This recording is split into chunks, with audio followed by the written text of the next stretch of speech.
시작하겠습니다. 사랑하는 하나님 아버지, 주님께서 이제 2023년 벌써 2월 2개월째 접어들고 있습니다. 하나님 아버지, 세월이 유소와 같이 빠르게 지나가는 우리 삶을 돌아볼 때에 참으로 우리 지나온 삶 가운데 하나님의 은혜가 아니면 살 수 없는 것을 고백합니다. 남아있는 삶도 하나님 주님 얼굴을 보는 그날까지 주의 은혜 속에 살게 도와주시고 날마다 우리 삶을 붙들어 주시기를 원합니다. 아버지 하나님, 주님께서 이 시간 예배드릴 때 주와 주께 은혜가 함께하여서 우리 삶을 붙들어 주시고 힘을 허락하여 주시고 남아있는 우리의 삶의 모든 여정을 승리할 수 있도록 축복하여 주시옵소서. 성령으로 기름 부으시고 우리의 마음의 모든 어려움들, 또 주님께서 주님께 나가 기도하는 모든 문제들 주께서 응답하여 주시고 해결해 주시고 하나님의 영광을 볼 수 있도록 도와주시옵소서. 예배를 통하여서 주님 홀로 영광을 받아 주시옵소서. 예수님의 이름으로 감사하며 기도드리옵나이다. 아멘. 우리 다 일어나서 함께 사도신경으로 우리의 신앙을 고백하겠습니다. 전능하사 천지를 만드신 하나님 아버지를 내가 믿사오며 그 외아들 우리 주 예수 그리스도를 믿사오니 이는 성령으로 잉태하사 동정녀 마리아에게 나시고 본디오 빌라도에게 고난을 받으사 십자가에 못 박혀 죽으시고 장사한 지 사흘 만에 죽은 자 가운데서 다시 살아나시며 하늘에 오르사 전능하신 하나님 우편에 앉아 계시다가 저리로서 산자와 죽은 자를 심판하러 오시리라. 성령을 믿사오며 거룩한 공예와 성도가 서로 교통하는 것과 죄를 사하여 주시는 것과 몸이 다시 사는 것과 영원히 사는 것을 믿사옵나이다. 아멘. 앉아주시고요. 우리가 부정할 수 없는 것은 하나님의 선한 능력이 우리 함께 하실 때라야 그때 우리의 삶에 참 주님의 은혜가 임하게 되고 우리 눈앞에 있는 어려움들을 극복을 해나가고 승리할 줄을 믿습니다. 함께 선한 능력으로 찬양을 하겠습니다.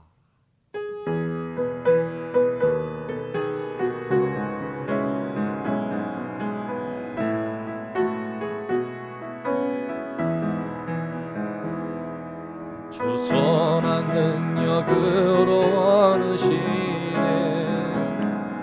그 크신 팔로 날 붙드시네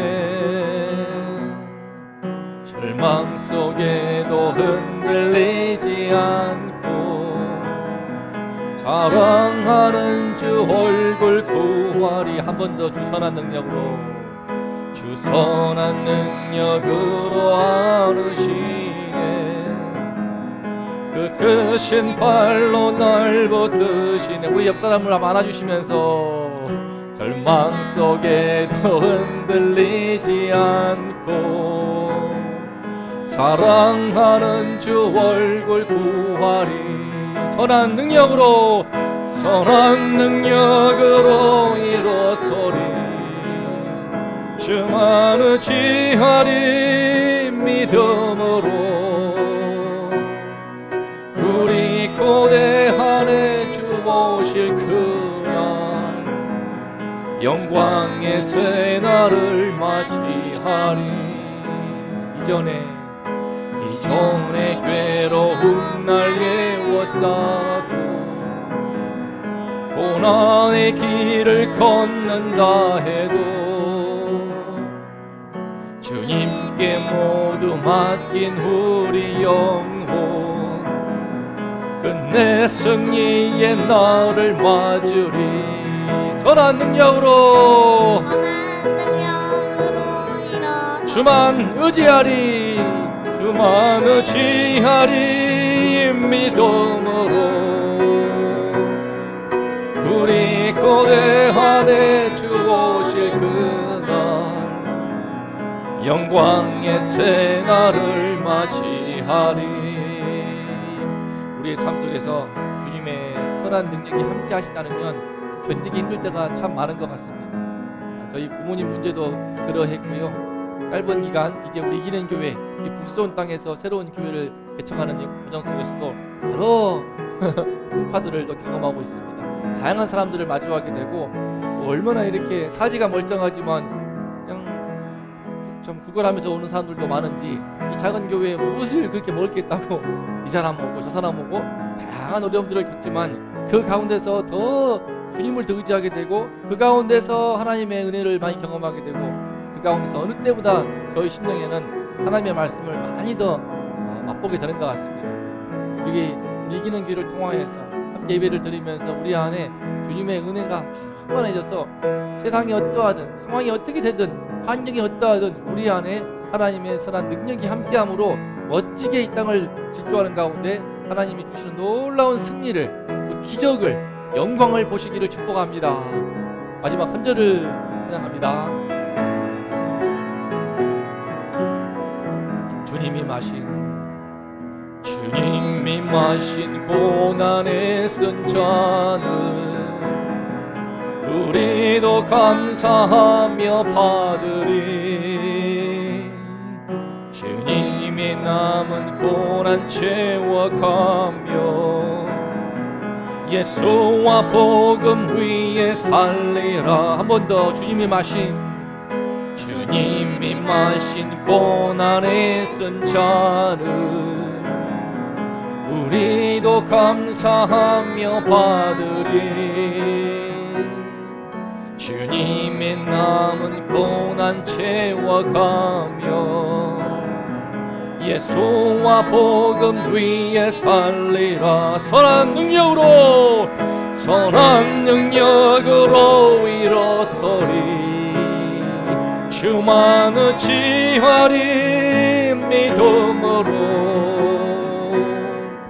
우리 고대 안에 주 오실 그날 영광의 새날을 맞이. 한 번 더. 선한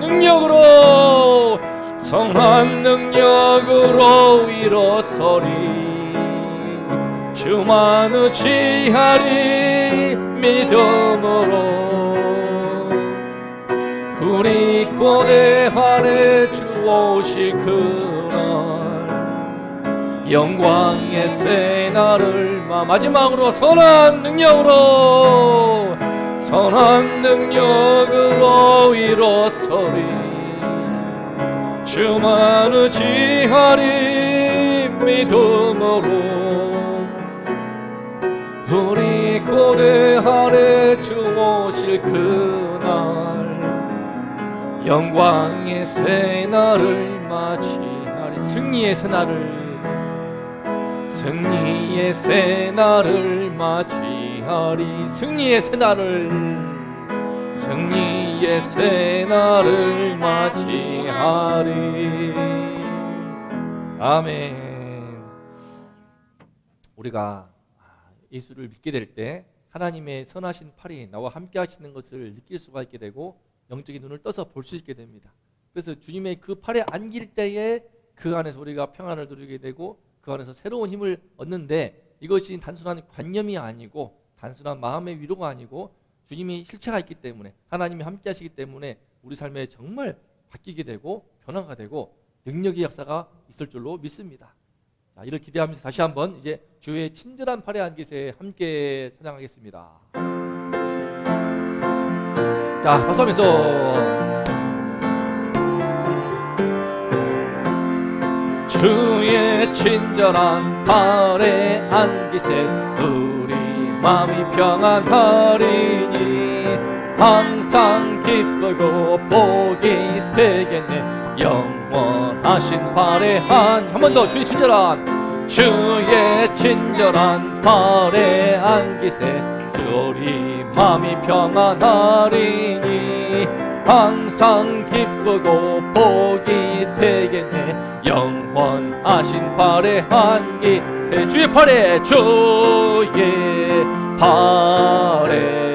그 크신 팔에 안기세. 주의 팔에 영원하신 팔에 안기. 날이 갈수록 주의 사랑이 광명하게 비치고 천성 가는 길 편히 가리니 영원하신 팔에 안기세. 주의 팔에 그 크신 팔에 안기세. 주의 주의 팔에 영원하신 팔에 안기세. 우리 주님의 팔이 우리를 안아주시고 있습니다. 영원하신 그의 팔에 안길 때에 나이 갈수록 주님의 사랑이 우리 삶에 비춰올 것이고, 때로는 어려움이 있더라도, 때로는 넘어지더라도 다시 일어날 수 있게 되고, 다시 또 일어날 수 있게 되고, 그래야 해서 주님의 그 팔이 주시는 능력으로, 주님의 팔은 바로 능력을 상징합니다. 주님의 권능을 상징합니다. 그 능력의 팔이, 그 권능의 팔이 우리와 함께 할 때 상처받은 영혼이 치료가 되고, 무너진 가정이 회복이 되고, 넘어졌던 그 인생이 다시 일어나서 새로운 출발을 하는 것을 제 삶을 통하여서도 경험하고 있습니다. 하나님께서 이 은혜를 우리 모두에게 주시기를 원합니다. 다시 한번 이제 3절 찬양합니다. 주의 보좌로 나아갈 때에 기뻐 찬미 소리 외치고, 겁과 두려움 없어지리니 영원하신 팔에 안기세. 주의 팔에, 그 크신 팔에 안기세. 주의 팔에 영원하신 팔에 안기. 주의 팔에, 주의 팔에, 그 크신 팔에 안기세. 주의 팔에 영원하신 팔에 마지막으로 주의 친절한 팔입니다. 주의 친절한 팔에 안기세. 우리 마음이 평안하리니 항상 기쁘고 복이 되겠네. 영원하신 팔에 안기세. 주의 팔에, 그 크신 팔에 안기세. 주의 팔에 영원하신 팔에, 마지막으로 주의 팔에, 주의 팔에, 그 크신 팔에 안기세. 주의 팔에 영원하신 팔에 영원하신 팔에, 영원하신 팔에 영원하신 팔에, 영원하신 팔에 안기세. 아멘. 아멘. 우리 미래가 끝까지, 처음부터 끝까지 함께 찬양을 하였습니다. 우리 주님의 영원하신 팔에 안기는 그 은혜가 우리 삶에 늘 함께 하시고, 우리 삶을 마치는 그때에, 전 튀르키예 지진을 보면서 우리 금요일 때 잠깐 말씀을 나눴지만, 정말 죽음이라는 것이 얼마 우리 삶에 가까운가를 보는 시간이었습니다. 인생에 참 어느 순간 우리 모두가 불변에 질리는, 결국에는 우리 모두가 죽게 된다는 것인데, 죽음이라는 것은 바로 성경에서는 죄의 결과라고 말하고 있습니다. 이 죽음에 마주하는 것이 어떻게 70년, 80년, 90년, 100년, 100세 인생이라고 하지 않습니까? 그래서 한참 걸리는 것 같지만, 사실은 하나님이 지갑판을 한번 흔들어 버리시면 순식간에 수만 명의 사람이 한꺼번에 모두가 다 그냥 압사해서 이렇게 끔찍한 우리 재앙을 보고 있는데, 이 재앙을 통해서 너무 마음이 아프지만 동시에 정말 죽음의 방식이 다를 뿐이지, 그죠? 사람들은 평생 어떤 수명을 하다가 삶을 마치는 것처럼 보이지만, 하지만 사실은 이번에 죽음이 닥치는 모습을 볼 때 튀르키예에서 한꺼번에, 방식만 다를 뿐이지, 방법만 다를 뿐이지, 인간에 다가오는 죽음이 한꺼번에 일시에 왔다는 그 차이 말고는 우리와 큰 차이가 없다는 것을 발견합니다. 우리 살아가는 그 자체가, 죽음이 있다는 그 자체가 재앙이고 재해인데, 하지만 이 가운데서 우리가 기대할 것이 무엇인가? 우리 생명을 살아가시고 우리 생명을 주관하시고 있는 하나님을 바라보는 것, 그 외에는 그 어떤 것도 우리에게 참된 평안을 줄 수 없다는 것을 깨닫습니다. 이 시간에 우리 하나님의 영원하신 팔에 안기는 그 예배가 되기를 소망합니다. 기도하겠습니다.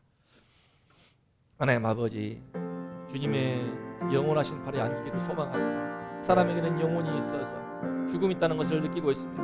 모든 동물은 자기가 죽는 줄을 모르지만, 우리 인간은 죽음을 인지하고 있으며 죽음의 내 인생이 끝인 것을 인지하고 있습니다. 하나님 아버지 하나님이시여, 이 죽음의 문제 앞에서 우리 모두는 슬퍼하며 눈물을 흘리며 무릎을 꿇고 절망할 수밖에 없습니다. 튀르키예 대지진이 보여주는 것처럼 하나님이 판만 흔들어 봐도 모든 인생이 순식간에 이와 같이 그 삶이 무너지게 되고 끝자락을 임하게 되는데, 아버지 하나님이시여, 이 죽음의 문턱에 서는 순간에 가장 우리 삶의 실존을 볼 수 있게 하여 주시옵소서.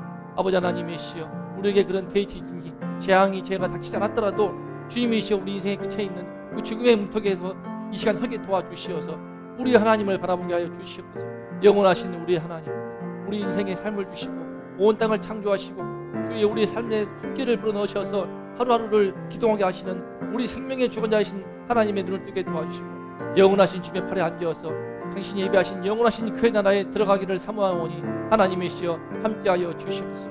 우리 주 예수 그리스도의 이름으로 주님의 영원하신 그 팔에 안기어서 영원한 그 나라에 들어가서 영원한 복락을 누리는 그것이야말로 우리가 바라야 될 영원한 축복이요 가장 사모해야 될 축복인 줄로 믿습니다. 하나님, 그 은총을 사모하면서 이 시간 예배드리오니 우리 삶 속에 천국을 허락하여 주시고 천국 가는 그날까지 우리의 삶의 하루하루가 천국이 되게 하여 주시고 하늘나라가 되도록 아버지 하나님 함께하여 주시옵소서. 우리 모두와 동행하여 주시옵소서. 주의 말씀을 통해서 다시 한번 힘을 얻고 주님을 바라보며 할 수 있도록 예배와 함께하여 주시고 주의 말씀을 부어 주시옵소서. 성령으로 함께하여 주시옵소서.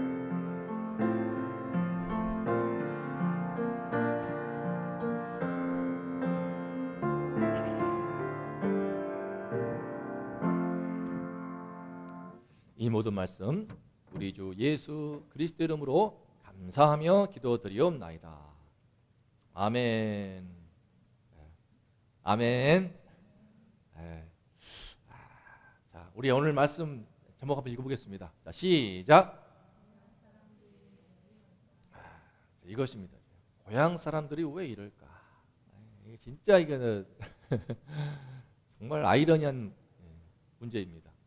예수님이 지금 본인의 고향 나사렛에 가셔서 그동안 갈릴리 호수를 중심으로 해서 제일 큰 도시 가버나움에서, 캐퍼나움이라고 하는데, 가버나움에서 많은 이적을 이루시면서 사람들을 고치시고 병을 낫게 하시고 그 인생을 회복시키는 큰 구원을 통하여서 그야말로 일약 슈퍼스타가 되었습니다. 슈퍼스타가 되신 그 예수님이 지금 고향으로 금이 환영을 하였는데 어찌하여 그 고향 사람들은 예수님을 향하여 이렇게 돌을 들고, 이 돌 든 것은 양호한 거예요. 사실은요, 누가복음을 보게 되면은 벼랑 끝으로 밀어가지고 예수님을 죽이려고 합니다.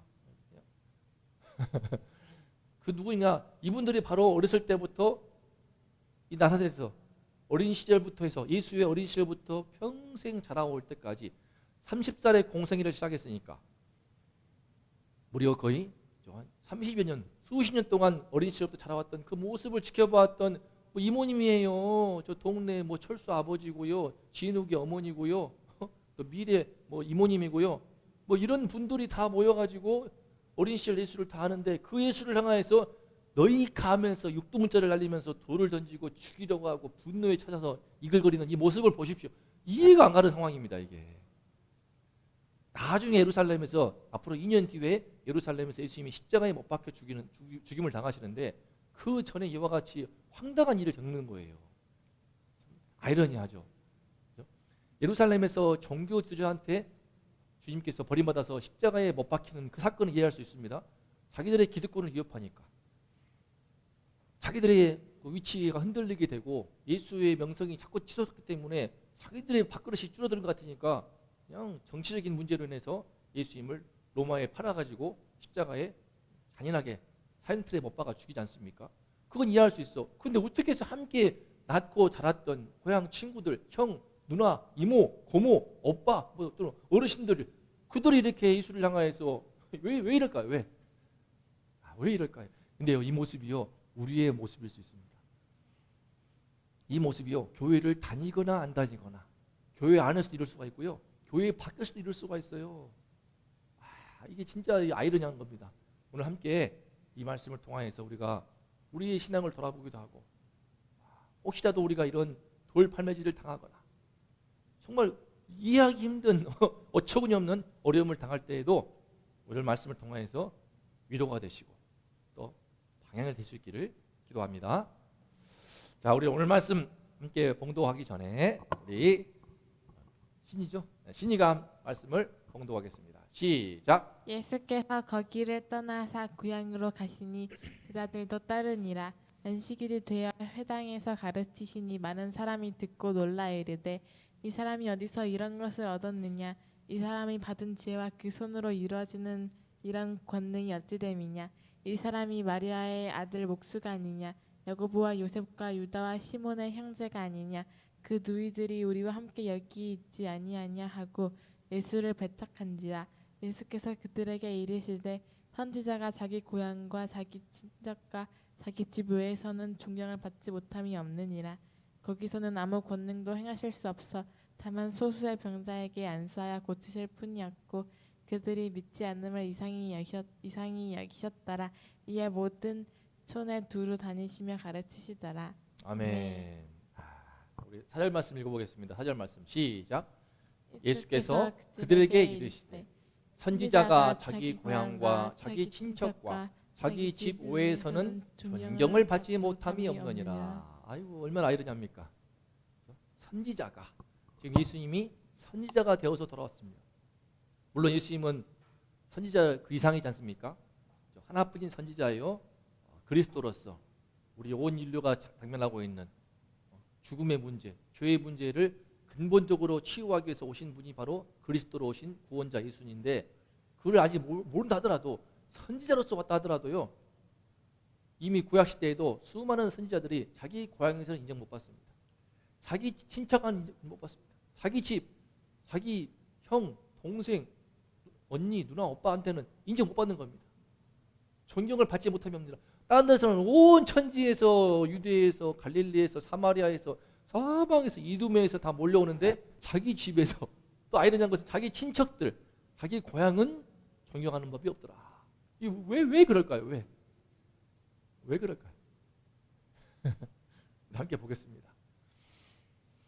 자, 오늘 말씀 보면요. 예수님이 금이 환영하십니다. 나사렛은요. 갈릴리 호수에서 가버나움 도시에서 약 64km 떨어져 있는 아주 조용한 산골 마을입니다. 가구만 수만 해도 우리 학자들이 연구해 보니까 많아봤자 뭐 30가구에서 60가구, 그러니까 50가구 전후예요. 그런 그곳에 예수님이 안식일이 되어서 이제 회당에서 가르치시는데 금이 환영하여서 첫 설교를 하십니다. 그런데 첫 설교를 듣고 난 반응이 무엇일까요? 그 전에 당신이 예를 들면 신문이 있다고 하면은 갈릴리 일보가 있다고 합시다. 아마 이와 같이 대서특필 되었을 거예요. 우리 한번 읽어볼까요? 제목만 시작. 나사렛의 아들 예수가 엄청난 주의 종이 되어 돌아오다. 이렇게 나오지 않았겠습니까? 반기문 총장이 나오신 그 고향이 어딘가요? 어디? 충북 음성인가요? 아 그런가? 충북 음성이 반기문 유엔 사무총장님의 고향이라 해가지고 얼마나 대서특필하였습니까? 그죠? 또 이런 식으로요. 홍길동의 고향이 또 제가 나온 장성이라고 합니다. 또 어떤 곳은 자기들이 고향이라고 하고 가상의 인물도요 유명하면은 우리가 고향이라고 합니다. 나사렛의 아들 우리 정치인들 많이 하셨습니까? 선거 때만 되면은 우리 수원의 아들 예수가 엄청난 주의종이 되었습니다. 가버나움 회당장에 죽은 딸을 살린 사건이 바로 불과 며칠 전입니다. 불과 며칠 전 또는 몇 주 전 지금 5장 말씀 다음이 6장입니다. 불과 며칠 전에 가버나움 회당장에 죽은 딸을 살려버린 사건은 큰 거였습니다. 지금까지 병 고치는 거 좋았지만 귀신을 쫓는 거 좋았지만 죽음의 문제 앞에서 죽은 딸을 소녀야 일어나라. 살아났어. 안 믿기는 거지. 말도 안 되는 문제인데 예수님은 근본적으로 죽음의 문제를 해결하기 위해 오신 분이시거든요. 놀라운 일이죠. 나중엔 본인이 죽었다가 삶으로 인해서 증명하신 것인데 거기에 대해서 많은 이들이 뭐라 하더라도 그 사실이 부정할 수 없는 것은 부활하신 그 주분의 예수 그리스도의 부활 때문에 이 기독교가 서 있는 겁니다. 기독교는 부활의 종교이고 죽음의 문제를 해결한 그런 이 문제에 대해서 차원이 다른 것입니다. 제가 나온 동국대 불교들은요 달라요. 죽음의 문제에 대해서 이렇게 말합니다. 과부가요 똑같이 과부가 있는데 아들을 잃고 너무 슬퍼해가지고 왔답니다. 고타마시타르한테 원래 이름이 석가모니가 와가지고 고타마시타르한테 와가지고 석가모니 이 어떡하십니까? 이 문제를 어떻게 합니까? 했더니 석가모니가 이와 같이 이제 과제를 줍니다. 여인이요. 지금 마을 돌아가서 각 집을 돌아다니면서 죽음의 문제를 보지 않은 가정이 있는가 보아라. 죽은 사람이 없는 가정이 있나 보아라. 그래서 숙제를 줬습니다. 그래서 여인이 가봤습니다. 마을의 각 가정을 다 돌아봤습니다. 그랬더니 혹시 죽은 사람이 없는 가까운 뭐 지인 중에 친척 중에 가족 중에 죽은 자가 없는 자가 있는가? 뭐 웃기는 거지만 다 있죠. 부모가 돌아가셨거나 아들이 죽었거나 딸이 죽었거나 이모 친척 고모가 마을을 다 돌아본 다음에 돌아오면서는 영접이 되더랍니다. 그래, 사람은 죽는구나. 내 아들이 일찍 가실 뿐이지 죽음은 어쩔 수 없구나 라고 하면서 죽음을 받아들이고 슬퍼하면서 인생을 마치게 됐다는 것입니다. 달라요. 근데 예수님 어떻게 하시는가 나중에 보겠지만 죽은 청년이 있어서 관을 메고 슬퍼하면서 울고 있는데 청년아 일어나라. 아니, 너 놀라운 일인데 살아나고 이거 거짓말 같은데 회장장 죽은 딸 12살짜리 아이도 소녀야 일어나라.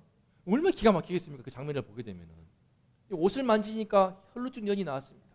6,000마리의 그 귀신 들려가지고 달아가는 영혼이 고침받았습니다. 이렇게 대서특필할 수 있는 이분의 설교를 듣고 나왔는데 회당을 가득 채웠던 그 고향 사람들의 반응이 무엇인가? 한번 읽어볼까요? 이 사람이 시작.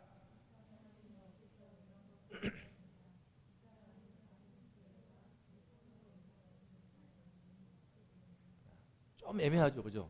많은 사람이 듣고 놀랍니다.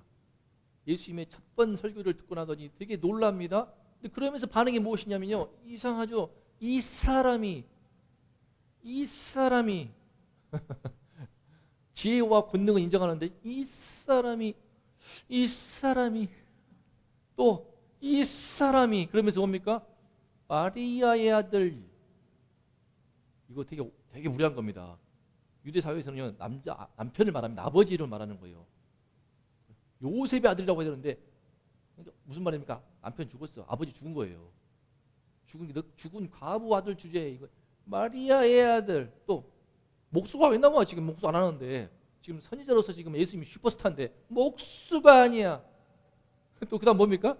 동생들 야고보, 요셉, 유다, 시몬. 예수님은 동정녀 마리아, 성령으로 잉태한 그 마리아 이후에 예수님의 동생들이 쭉 나왔던 것 같습니다. 남동생만 4명이야. 야고보, 요셉, 유다, 시몬. 심지어 그 누이들도 있어. 그러니까 여동생도 꽤 많았어. 7남매일지 8남매일지 모르겠습니다. 야고보와 요셉과 유다와 시몬의 형제가 아니야. 그 누이들도 지금 우리와 함께 여기 있잖아. 이게 말하는 포인트가 뭐예요? 그러면서 예수를 배척합니다. 씨가 뭔데? 이 심리가 이해되십니까? 이 심리는요, 예수를 믿는 사람도 작용되고요, 교회 안에서나 밖에서나 이것 때문에 우리가 복을 못 받습니다. 이게 뭘까요? 이 사람이요, 예수님을 향해서 마리아의 아들, 과부 아들 말이에요. 과부 아들, 목수, 땡땡땡의 형이고 오빠고. 왜 그럴까요? 왜? 이해돼? 동희신이? 왜 그럴까요? 긍정적인 측면도 있고요, 부정적인 측면도 있는데 먼저 볼까요? 부정적인 것은 이겁니다. 사람은 감정의 동물입니다. 뭔가 불편한 거예요. 불편할까요? 불과 1년 전까지 이 예수는요, 나사렛 시골에서 목수였어. 근데 갑자기 대슈퍼스타가 되어 돌아왔네? 명성을 들어왔는데 진짜 봤더니 혼자 온 게 아니야. 주변에 12제자를 들여다가지고 막 12명이 제자는데 다음 주 말씀 세웁니다. 하지만 이미 함께 하고 있는 거예요. 어마어마하게 건드리고 온 거야. 이게 뭔 일인가? 확 달라진 예수가 매우 낯설겠죠. 어떻겠습니까? 이때부터 서서히 오 하는데 환영하는 마음도 있지만 동시에 자기들은 시골 촌구석에서 그대로 빌어먹고 있고 뭔가 오는 비교의식이 살 들기 시작합니다. 출세한 건 알겠어. 근데 걔한테 설교 들으니까 뭔가 불편한 거야. 일단은 얼굴 보려고 회당에 모였습니다. 40-50가구 있으니까 모였으면 100명 모였을까요? 100여 명 정도가 모여서 운집해 있는데 듣다 보니까는 뭐 인정은 되는데 마음이 어려운 거예요. 지금 어려워 지금. 지혜와 권능이 놀랍긴 해. 근데 마음으로 인정하자 하니까 자존심이 상하는 거예요. 딱 시기심이라 하기도 뭐 하는 거예요, 이게. 그죠? 사돈이 땅을 사면 배가 아프다는 말 있잖아요. 그러던가요? 그러던가요? 아이고, 우리 건다님 또. 사돈이 땅을 사면 배가 아프다는 그런 말이 있는 것처럼 시기심과 다르고 비교식이기도 하면서 질투심도 들기도 하고. 시기심은요, 동급이 동급. 동의와 신의 중에서 누가 2월 25일 한자 5고시험 보는데 이를테면 동의만 합격하고 신이 떨어진다. 그분은 시기심이 나겠죠. 다행인 것은 3명 다 지금 모의고사를 다 잘하고 있습니다. 어제 봤더니 90점 이상 나와가지고 갑자기 지금 다른 당상이에요. 지금 한자 500자를 막 줄줄 합니다. 줄줄. 신기해요 지금. 그래서 후회하고 있습니다. 5급하지 말고 4급 할 걸, 3급 할 걸. 지혜와 권능이 놀라운데요. 이런 식으로 뭔가 마음이 불편합니다. 헐벗고 가난한 목수아들 주제에 누굴 가르치려더라 이런 거. 이 마음이 드는 겁니다. 왜 그럴까요? 이해가 해야 됩니다. 바로 이것 때문입니다. 자, 시작. 잘 안 바뀝니다. 항상 처음 어떤 관계가 형성되었는가가요. 일생을 지배하는 경우가 많습니다. 특히 그 관계가 또 위계 질서일 경우에. 예컨대 저도요.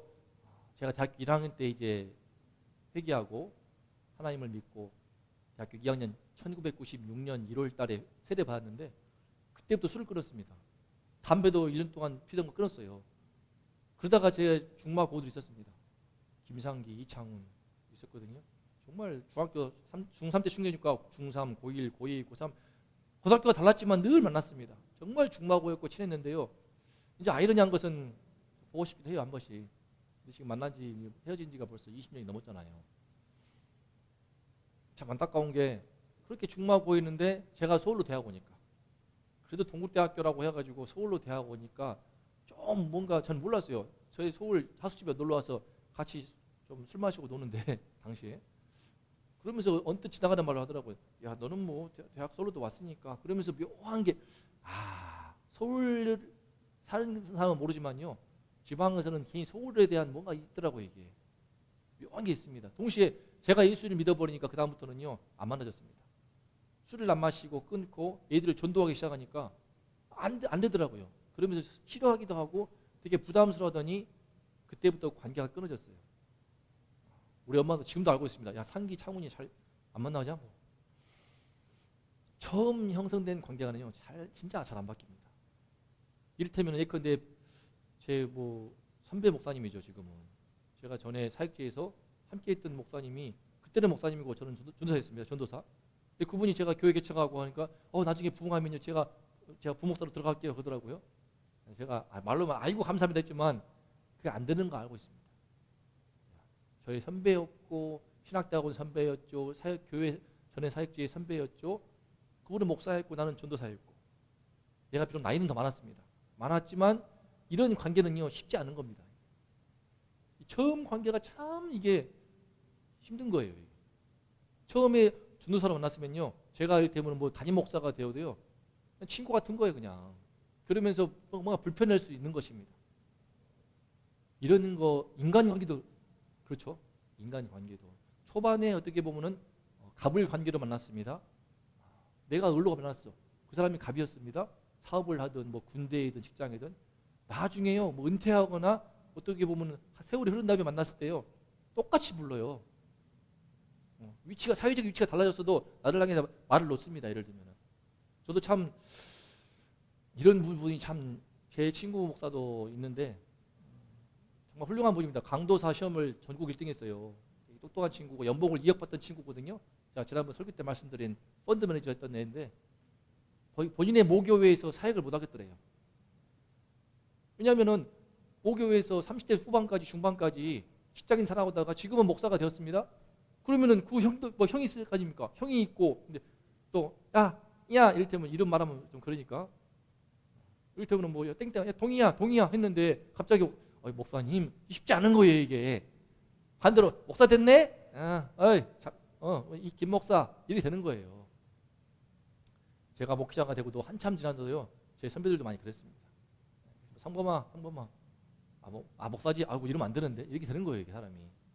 참 이게 처음 형성된 관계가 하나님의 은혜가 임하면 바뀝니다. 주의 은혜가 임하게 되면 주님 안에 서로 존경하고 존중하면서 서로 사랑하는 기도해주는 그런 분들도 많이 있습니다. 쉽지 않습니다 이게. 그래서 고향 사람들이 배척을 한 것입니다. 두 번째로 보겠습니다. 두 번째 좋은 것도 있어요. 뭐 때문에? 친숙한 마음 때문에. 사람이 너무 친해버리면요 또 이 문제가 발생합니다. 과거의 예수와 너무 친숙해.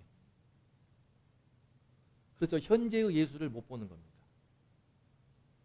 인간적인 친밀함 때문에 눈이 가려워서요. 그분의 영적인 권위를 잘 인정이 안 되는 겁니다. 예수님의 인성은 보았습니다. 그동안 예수님은 뜻 가운데서 어린 시절부터 우리 인간의 아픔을 함께 나누기 위해서 어린 시절부터 모든 고통을 사람의 어떤 108 본능과 함께 먹고 사는 질고와 아버지 일찍 죽고 가장이 되어서 어머니 과부 모시고 동생 7명, 6명 있는 거 다 얼마나 고통스럽겠습니까? 30살까지 결혼 안 했습니다. 노총각으로. 지금 시대가 아니에요. 당시는 15살이면 결혼합니다. 여자들은. 근데도 결혼도 안 하고 가정 책임지느니라고 살아왔던 예수의 인성만 볼 뿐이지 지금 예수님의 신성을 못 보는 겁니다. 이게 참 신비한 일인데 예수님은 인성과 신성이 함께하는 존재거든요. 하나님으로서의 신경이 그렇기 때문에 소녀야 일어나라 말하면 살아나는 겁니다. 생명을 소위 쥐락펴락할 수 있는 그런 주권이 있기 때문에 이런 마음입니다. 잘 알던 형인데 어떻게 갑자기 스승으로 랍비로 존경을 해요. 존경이 안 되는 겁니다. 존경이 안 되는 거예요. 마음에서. 이게 뭡니까? 시작. 조금 안다는 것이 큰 손해가 됩니다. 차라리 모르면 좋아요. 조금 하는 것 때문에 오히려 큰 손해가 돼버립니다. 자, 이 문제를 저는 많이 보게 되어요. 이거는 주로 교회 안에서 그렇습니다. 교회 안에서요. 교회 안에서. 어려서부터 태어나서 모태신앙으로 자라는 우리 딸들도 이런 위험성이 있습니다. 제가 전에 전통교회에서도 사역을 했는데 참 이런 문제를 많이 보았습니다. 자연스럽게 예수를 믿은 거예요. 친숙해. 근데 그 예수가 어떤 분인가? 말씀에서 예수가 아니야. 나를 집사님들이, 권사님들이 나 장로 딸이라고, 나 장로 아들이라고, 나 권사 딸이라고 사랑해 준 거예요. 어려서부터 유아부, 유치부, 유년부, 초등부, 중고등부 해가면서 사랑만 받고 큰 거야. 성경책은 한 번도 안 봐봤어요. 처음부터 끝까지. 요새 문제도 뭐냐면요. 성경책을 못 펼칩니다.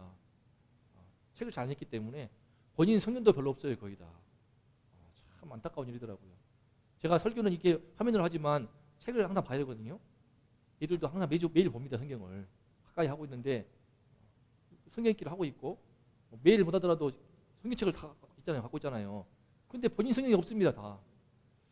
참 그러면서요. 말씀과 관계없이 교회의 문화 속에서 예수를 알아버리니까 어떻게 느끼냐면요.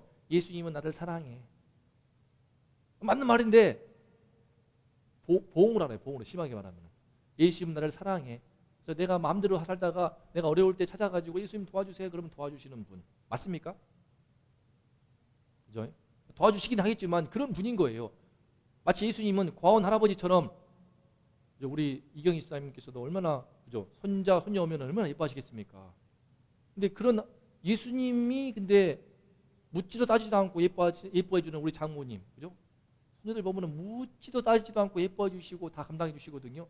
근데 그거는 할머니 할아버지니까 그렇잖아요. 근데 예수님에 대한 이미지도 그렇게 되기 쉬운 거예요. 그냥 아쉬워서 자기가 아쉬운 게 아니라 예수님은 나를 아쉬워하는 분. 내가 세상에서 방황하더라도 빨리 제발 와, 나 좀 믿어줘. 너를 위해 피를 흘렸잖아. 제발 믿어줘. 좀 장난스럽지만 이런 식으로 느끼는 게 있다니까요. 예수를 우습게 여겨요. 예수님은 어떤 분이신가? 하나님으로 이 땅에 오신 분이시고 하나님의 아들로서 이 땅에 오신 분이시고 우리 인생에 생명을 주시고 거두실 수도 있는 정말 또 심판도 우리가 사도신경 고백하잖아요. 산자와 죽은 자를 심판하러 오시리라. 심판주로서의 예수를 많이 모릅니다. 주님으로서의 예수를 모릅니다. 우리 주 예수 그리스도거든요. 그래서 예수님을 부를 때 주님 그렇게 부르는 이유는요. 내 인생의 주인이 내가 아니고 내 삶이 내가 내 뜻대로 되는 것처럼은 그게 아니구나를 깨닫고 겸손하게 하나님이 나의 주인이십니다. 예수님이 나의 주님이십니다라고 신앙을 고백하는 것입니다. 근데 안 그러더라고요.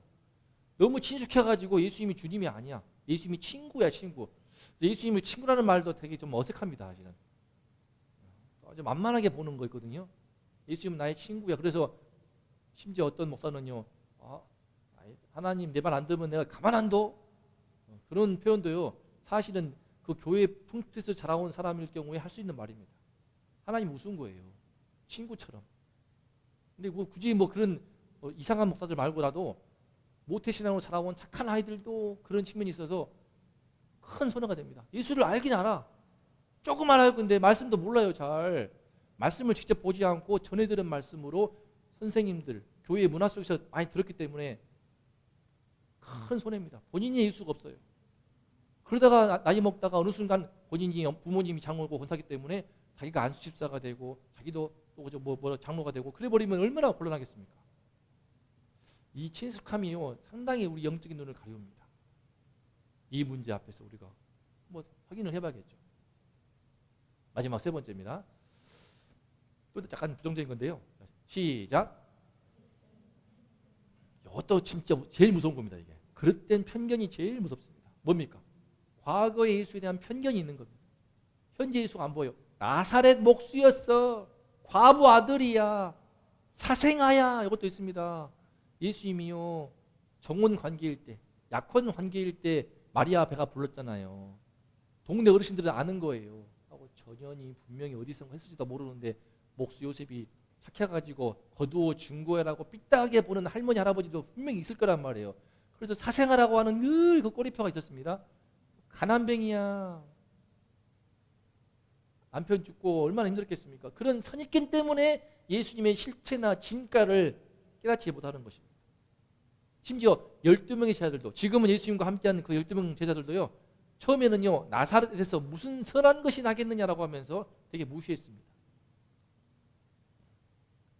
나사렛에서 무슨 선한 것이 나겠느냐라고 하면서 시골 출신인데 무슨 거기서 그 출신인데 그리스도가 어떻게 나와 그분이 선지자라고 말이 돼 하지만 나중에 와서 보라 해가지고 예수님을 보더니 그 모든 편견이 씻겨나가서 예수님의 제자가 된 사람들이 바로 다 한 명 다 그들입니다. 이런 편견 많은 것이죠.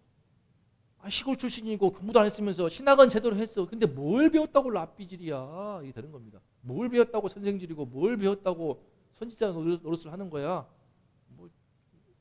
분명히 자기 눈으로 보지만 이 지혜와 권능을 다 보지만 온 천하가 다 존경하고 있지만 안 되는 겁니다. 안 되는 거야. 이게 무서운 겁니다. 편견이 진짜 무서운 거예요. 자, 시작. 예수와 교회에 대한 편견이 축복을 놓칩니다.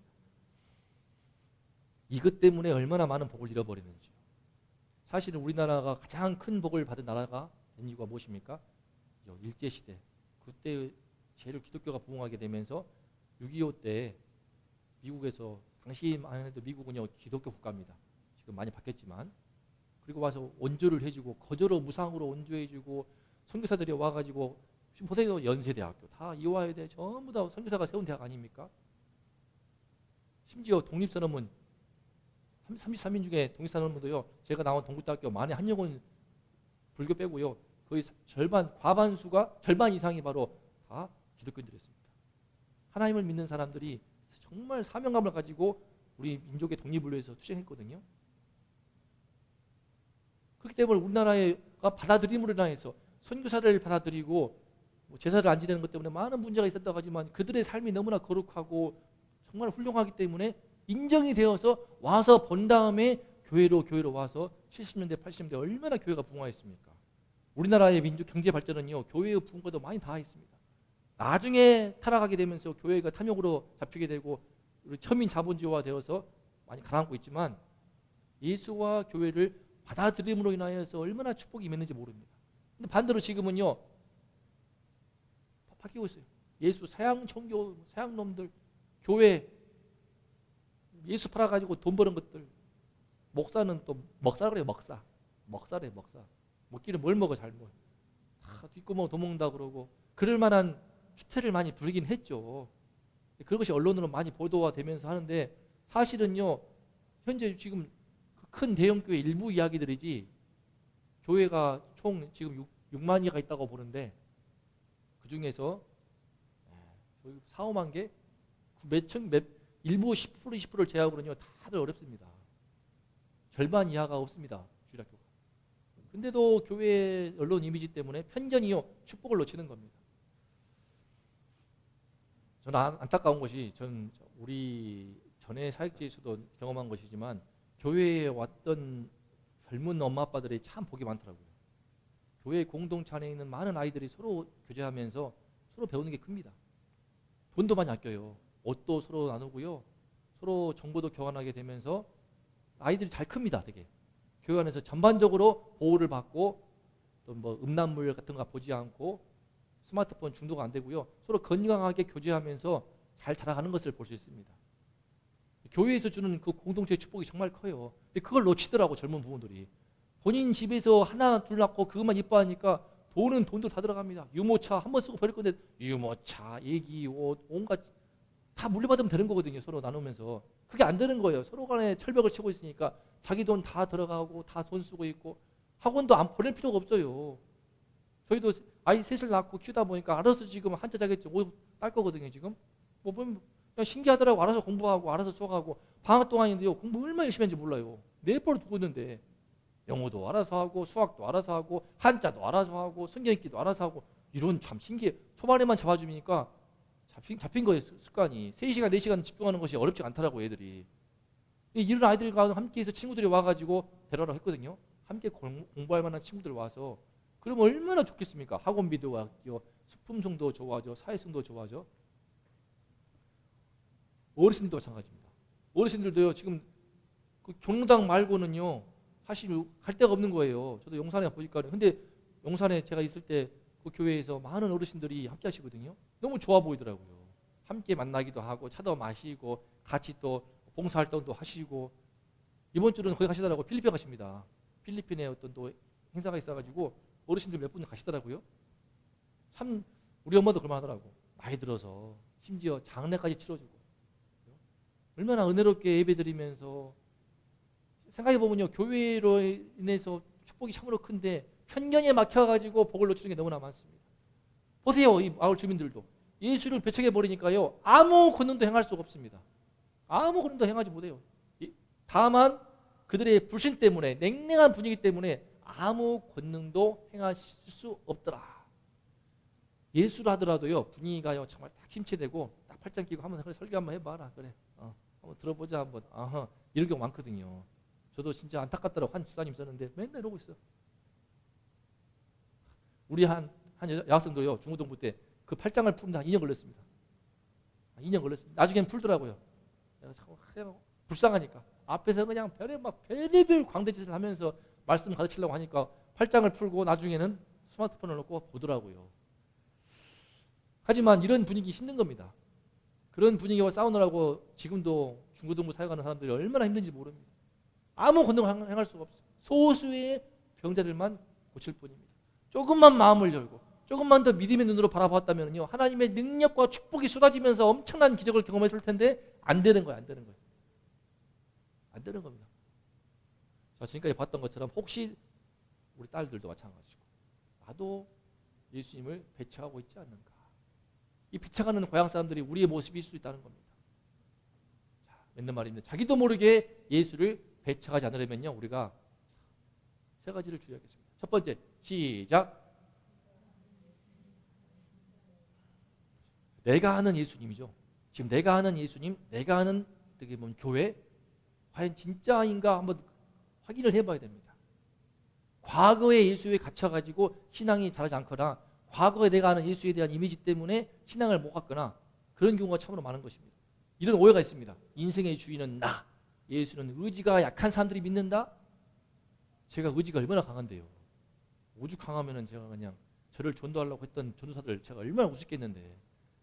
심지어 초등학교 때 가가지고요 막 따졌다니까. 하나님이 창조했다고요? 그럼 우주는요? 우주의 끝에 가서 구멍을 뚫으면 뭐가 있을까요? 하면서 아주 양악하게 전도사를 갖다 농락했던 사람이 접니다. 의지가 약하기는 아이고 진짜 이가 갈리고 뼈가 부러져도 그냥 절대 굽히지 않는 게 있었는데 난 자존심상하더라고. 내가 약해가지고 예수를 믿는다고? 비교해봐라 내가 얼마나 의지가 강한지. 징글징글하게 도강미시 피가 흘러가지고 제가 얼마나 핏대가 있는지 모릅니다. 두드러 맞아도 4명한테 막 두드러 맞고 해도 절대 안 붙이고 주먹질 하는 게 저였거든요. 안 굽혀. 고2 때도요 고3이 막 덤비길래 내가 뭐라 하길래 내가 덤볐다가 그냥 맞자 붙어가지고 문제 많았습니다. 제가 얼마나 뻗대는 놈인데. 이런 오해가 있는 거예요. 근데 의지가 약한 사람이 마음에 평안 얻으려고 그냥 기대는 종교다고? 두 번째, 예수님은 나를 너무 사랑해. 언제나 나를 애타게 기다리신다. 이것도 참 자존심 상하는 겁니다. 예수님이 뭐가 아쉬워가지고 나를 믿어줘. 너를 위해 죽었잖아. 이런 분이 아니란 말이에요. 뭐 화가 날 때가 있거든요. 또 교회는 예수 팔아 돈 버는 곳. 그냥 교회 안 가고 혼자 성경책 읽으면 돼. 이래서요. 이건 안 믿는 사람 아니라 믿는 사람도 그렇습니다. 가나안 성도, 안 나가 성도. 교회 가봤자 서로 막 비교시하고 집이 딸은 어디 대학 갔어? 이러면서 막 시끄러우니까 차라리 나는 교회 안 나간다. 유튜브 보고 예배드리고 얼마나 많은지 몰라요. 혼자 성경책 읽으면 돼. 과연 그럴까요? 성경에서 말하는 교회는요. 주님의 몸된 교회입니다. 주님의 몸된 교회를 떠나와서 혼자 성경을 읽는다는 것이 목사인 저도 잘 안 되는데 신앙 공동체 안에서 도움받고 함께 기도하며 그러면서 성령의 역사가 있는 것인데 나는 혼자 잘났기 때문에 혼자 한다? 안 돼요. 안 돼. 100% 안 됩니다. 다 알더라고. 다 압니다. 제가 목사님 가게 되면요. 갑자기 자신의 정체를 드러내면서 제가 사실 교회 다니는데요. 그런 사람 많이 겪었어요. 본인이 마음에 있는 겁니다. 다. 자, 내가 아는 예수님 과연 진짜인가? 우리가 확인을 해봐야겠습니다. 그래서 어떻게 해야 되는가? 마지막 두 번째. 시작. 하나님 말씀을 통해 정확히 알아야 됩니다. 사람은요. 교회 안에 있으나 밖에 있으나 자기 감정이나 선입견이나 편견에 쉽게 지배를 받습니다. 쉽게. 그래서 성경을 통하여서 성령의 도우심을 받아서 예수님의 진가를 알아가야 됩니다. 지금도 저도 그렇게 해가는 과정이고 이 말씀은요. 제가 3년 전에 4년 전에 했던 말씀이지만 다시 준비하니까 전혀 새롭더라고요. 또 전혀 새롭게 그렇구나 하면서 내가 바로 나사렛 고향 사람들처럼 될 수 있구나를 볼 수 있었습니다. 과거의 예수, 과거의 교회를 뒤로 하고요. 늘 새롭게 하나님 말씀을 통하여서 새롭게 예수를 만나시는 우리 성도님들 되시기를 축복합니다. 결단이 필요합니다. 제가 10년 넘게 쌓아왔던 성경 노트가 있었습니다. 다 버렸어요. 자꾸 그것을 우려먹더라고요. 제가 10년 동안 쌓아왔던 공부했던 노트가 엄청났습니다. 어마어마했어요. A4지로 1000장이 넘습니다. 1000장이. 근데 하나님의 뜻이 있었나 봐. 바이러스가 걸렸습니다. 컴퓨터에. 치료할 수 있었어요. 20만 원 주면 치료하는데 제가 하나님 뜻을 영접하고 더 이상 내가 과거의 성경 노트를 보지 않겠다. 총신대 신학대학원 이후로 새로운 신학으로 내가 배운 신학으로 새롭게 다시 조명해서 새롭게 연구해서 말씀을 보겠다. 다 새롭게 한 거예요. 제가 다.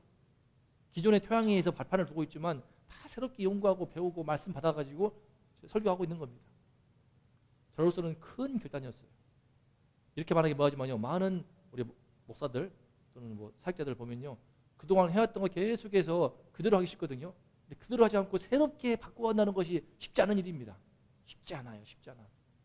하지만 결단하고 다 끊어버려가지고 그 이후에 새롭게 깨달은 예수님이 얼마나 큰지 모릅니다. 진짜 이거 저는 엄청난 결단이었습니다. 심지어 타협할까 봐요. 버려버렸어요. 노트북을. 버려버렸어 그냥. 이제 없어. 결단하고 새롭게 성경을 제가 새롭게 하나님의 말씀을 연구하면서 하나씩 쌓아가면서 그렇게 사역을 해왔고 5년 동안 그렇습니다.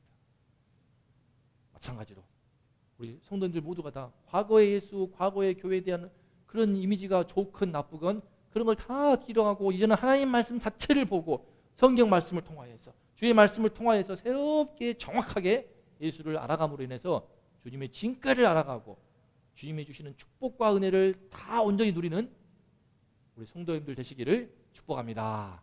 기도하겠습니다. 그 전에요. 우리 한번 보시겠습니까? 이 나사렛 보십니다. 이 그림 보여드릴게요. 사진.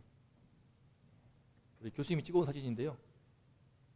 예수님을 그렇게 핍박했던 우습게 했던 나사렛이 후엔 변화되어서요. 이스라엘에서 유일하게 가장 복음화가 된 도시가 바로 이곳 시골 나사렛입니다.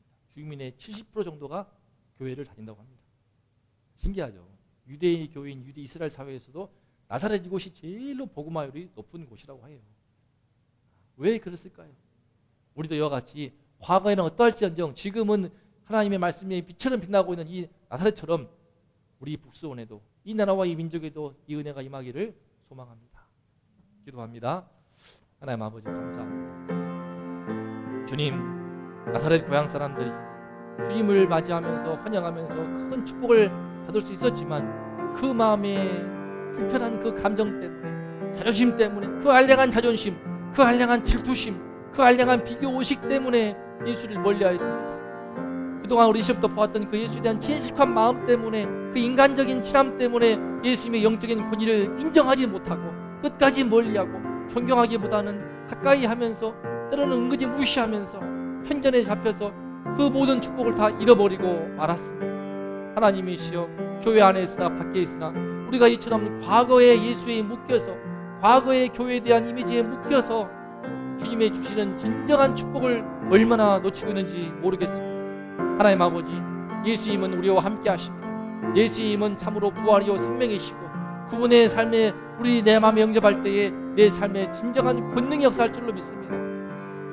그들이 믿지 않고 냉랭하니까 아무 권능도 행할 수 없는 것처럼 우리에게 믿음이 없기 때문에, 우리 마음이 냉랭하기 때문에, 우리 마음이 너무 높기 때문에 예수님이 우리 삶 속에 들어올 수가 없고 어떤 권능도 행할 수가 없는 것을 깨닫습니다. 하나님 아버지, 우리 마음을 다시 열어주시옵소서.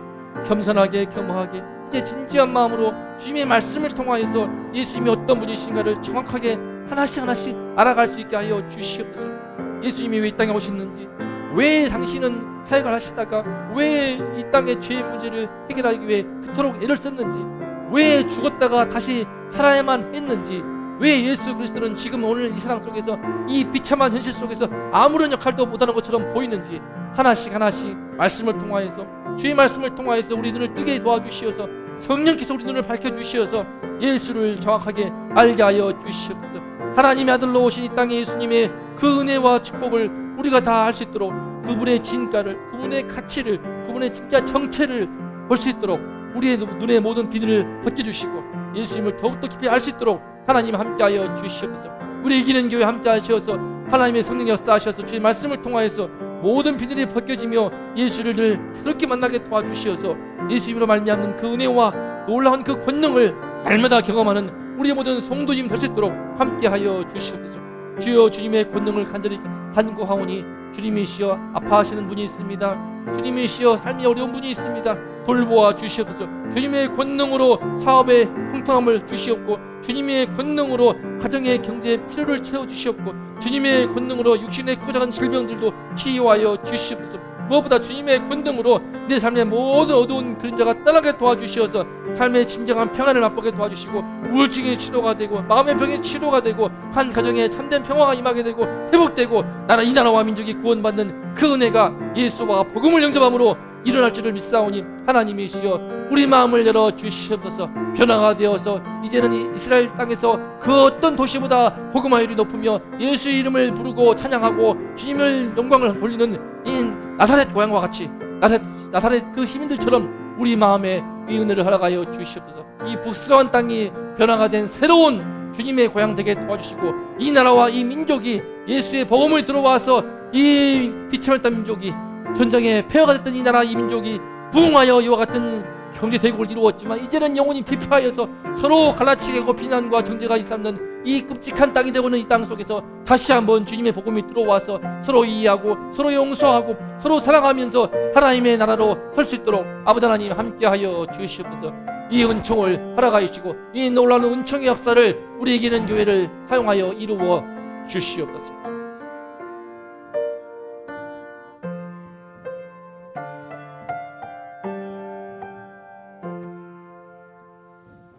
이제는 우리를 위해 십자가에 피 흘리신 예수 그리스도의 그 크신 은혜와 하나뿐인 아들을 십자가에 내어주신 하나님 아버지의 망극하신 사랑하심과 그 사랑하심과 그 놀라운 희생을 깨닫게 하시는 성령님의 은총이 이 시간 나사렛 고향 사람들처럼 예수를 배척하는 사람이 되지 않기 위해서 늘 깨어서 자신을 돌아보며 과거의 예수에 묶이지 않고 현재의 예수, 성경이 말하는 예수, 하나님이 말씀하시는 그 예수를 만나기를 사모하며 주님을 간절히 만나기를 사모하는 우리 성도님들의 머리와 이 나라 이 민족 위에 이제로부터 영원토록 함께 있을지어다. 아멘. 아멘.